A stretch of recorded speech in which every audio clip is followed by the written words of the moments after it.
Now, before I get too far into the tutorials, I should go over some peculiar things you'll see on my screen. If I look under my calendars, you'll see that I also have the shared calendars down below here. And now, just like I can create a meeting on my own calendar, I can also do the same for any of these other calendars here.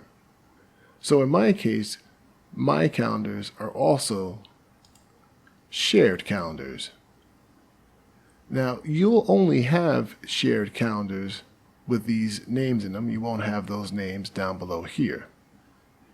If you try to create a meeting directly on this calendar, let's say 5001, you will not be able to do the following. Open up this Windows pane over here.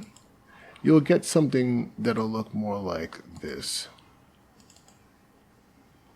An error message saying you do not have permissions to blah, blah, blah. Okay?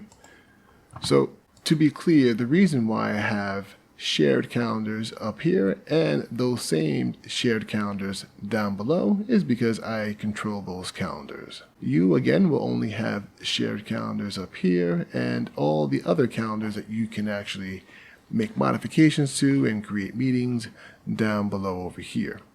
And so when I am speaking about creating a meeting with a conference room, you're going to create that meeting on any of the calendars that under my calendars. You will be using these shared calendars as a way to view the availability of those rooms. For example, 5001, there is nobody there right now. So there you go. And so you could create a meeting over here. You would use 5001 as a location, but I'm actually jumping ahead.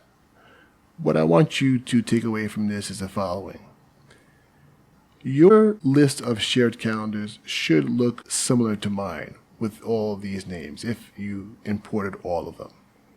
You will not find these same names also down below under my calendars as you see on my screen. And that again is because I control those calendars, I can make modifications to them, and so on and so forth.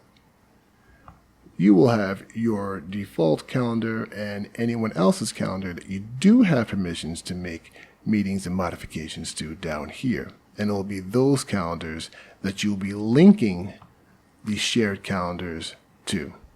All right? So with that, let's move on forward. If you had issues with this tutorial or any other tutorial, please contact Simon Williamson or the service desk.